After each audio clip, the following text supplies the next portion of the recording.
जय भोले की। भाइयों बहनों एवं मित्रों, रवि लांबा का नमस्कार स्वीकार करें।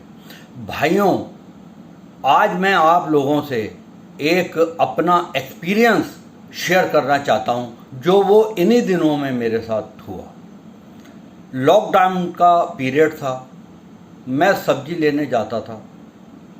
जिस सब्जी वाले से हमेशा हम लेते हैं हमारे घर के पास में ही था, तो मैं वहाँ जाता था तो वो मेरे से आध्यात्मिक बातें करता था। उसकी एज भी जौन सी है, करीब 25 साल के आसपास का लड़का था। तो मैं जाना उससे ये कहना कि भाई मेरे को ये सब्ज़ी निकालनी, उससे कहना तोल दो। लेकिन वो क्या होता था कि वो तोलता था, लेकिन मेरे को ना बातों में लगा के कम से कम 5-10 मिनट लगाए रहता था। तो मैं ये कहता था, यार लॉकडाउन का पीरियड है, तू मेरे को सब्जी दे, मैं जौन सा है अपना घर जाऊं। क्योंकि बाहर रुकना, बीमारी का समय है तो बाहर जाना रुकना भी ज़्यादा ठीक नहीं था। अब मैं घर आता था तो घर वाले ये कहते थे कि आप सब्जी लेने गए हो और इतना टाइम लगा के आए हो, क्या बात। मैंने कहा भाई सब्जी वाला जौन सा है पता नहीं उसकी बातें ही नहीं ख़त्म होती और आध्यात्मिक बातें करता है मेरे से। तो वो बोले कि आपसे पहले भी तो आप जाते थे, पहले तो कभी नहीं की उसने। मैं कहा हाँ पहले नहीं की। खैर ये सिलसिला लॉकडाउन में चलता रहा। उसके बाद अब लॉकडाउन जब ख़त्म हो गया तो अब आराम से बात वो मेरे से करने लगा, क्योंकि समय का कोई वो नहीं था, दुकानें खुल चुकी हैं।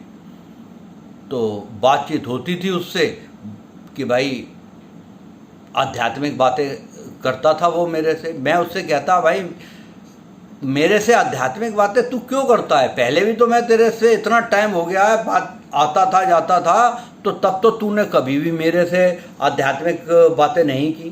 कहने लगा नहीं अंकल जी, ऐसा है कि इन दिनों में मैंने आपकी YouTube पे वीडियो देखी हैं और सुनी हैं, तो मुझे बड़ा अच्छा लगा है और मैं बड़ा प्रभावित हुआ हूँ इन चीज़ों से। तो मुझे भी ज़रा खुशी हुई अंदर से कि कम से कम कोई व्यक्ति तो उसके विचार चेंज हुए, चाहे वो सब्जी वाला हो।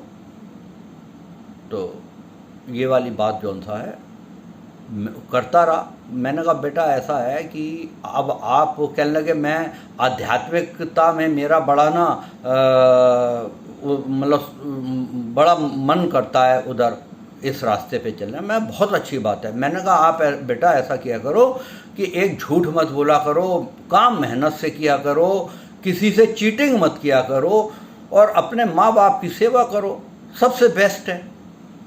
तो कहने लगा ये सारा काम तो मैं करता हूँ अंकल। तो एक दिन अभी 3-4 दिन पहले की बात है, तो मैंने जौन सा है उससे कहा, मैंने कहा यार ये बात बता तेरा काम कैसा चलता है?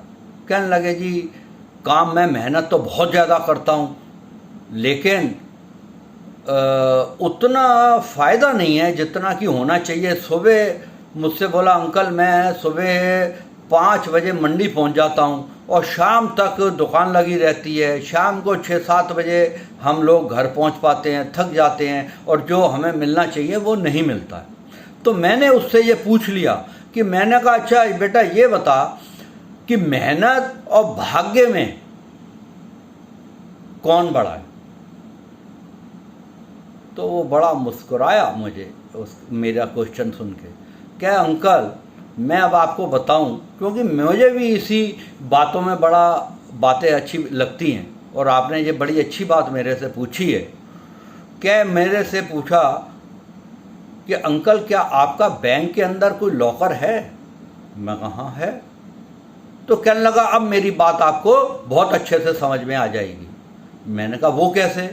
कहने लगे जब आप लॉकर खोलने जाते हैं बैंक में तो एक चाबी आप लगाते हैं और एक बैंक मैनेजर लगाता है, तो वो ताला खुल जाता है।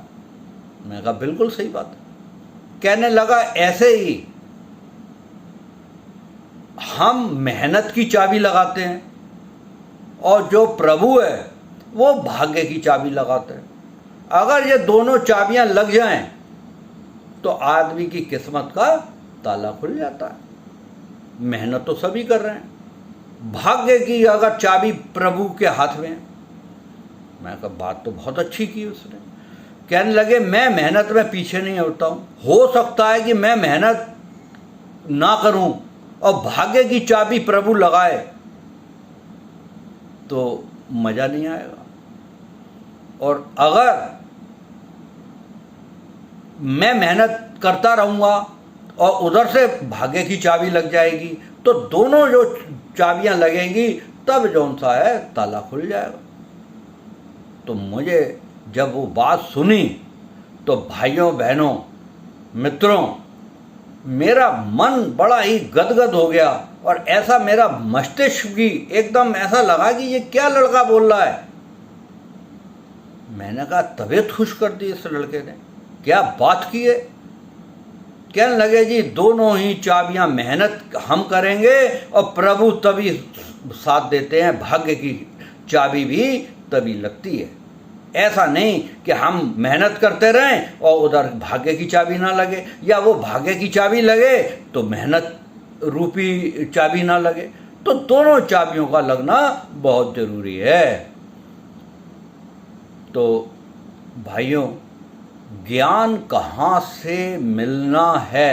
कोई बच्चा भी हमें ज्ञान दे सकता है। ये बात तो बहुत पुरानी है कि हमें ज्ञान कहीं से भी मिल सकता है, लेकिन ये वाली जो मेरी साथ में जो एक्सपीरियंस मुझे मिला, बहुत अच्छा एक्सपीरियंस मिला कि ज्ञान कहाँ से मिलेगा। एक बच्चा भी आपको ज्ञान दे सकता है। जरूरी नहीं है कि कोई ऋषि मुनि या कोई बहुत बड़ा वक्ता ही आपको ज्ञान दे, एक छोटा सा बच्चा भी दे सकता है। आपने देखा भी होगा कि छोटे छोटे जो बच्चे होते हैं वो हनुमान चालीसा इतना अच्छा बोलते हैं। छोटी छोटी सी आपने देखा होगा टीवी पे 15-20 साल की 18 साल की बच्चियां आती हैं और इतनी अच्छी कथावाचक हैं, कितना अच्छा भागवत बोलती हैं, ओहो तबीयत खुश हो जाती है।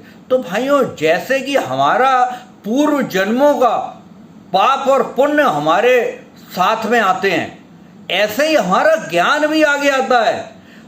ज्ञान में सिर्फ ये होता है कि एक बार जिस समय हम जन्म लेते हैं तो उस समय एक बार रिवीजन करने की जरूरत होती है। वो सारी पुरानी बातें हमें जल्दी फटाफट याद आती जाती हैं। सिर्फ एक रिवीजन हो जाए बस हो गया काम। तो इसलिए भाइयों, कोई भी जो सा ज्ञान है कहीं से भी हमें मिल सकता है। जरूरी नहीं है कि हमें ज्ञान कहाँ से मिल सकेगा। तो ये वाली बात जौन सी है एक बार फिर चित्रार्थ होती है। तो मैंने सोचा कि मैं अपने भाइयों को, मित्रों को सुनाऊं, जो कि मुझे बहुत अच्छा लगा है। तो इसलिए भाइयों, आप कहीं से भी, हर किसी को भी आप छोटा बड़ा ना समझें कि ये छोटा बच्चा है तो ये क्या बोल रहा है। घर का एक छोटा बच्चा भी आपको एक अच्छी बातें बता सकता है। तो भाइयों, अगर आपने मेरा चैनल सब्सक्राइब नहीं किया है तो आप सब्सक्राइब कर लें। जिन लोगों ने कर लिया है उनका मैं बहुत धन्यवाद देता हूँ, और आगे भी लोगों को आप प्रोत्साहित करें कि वो चैनल मेरा सब्सक्राइब करें।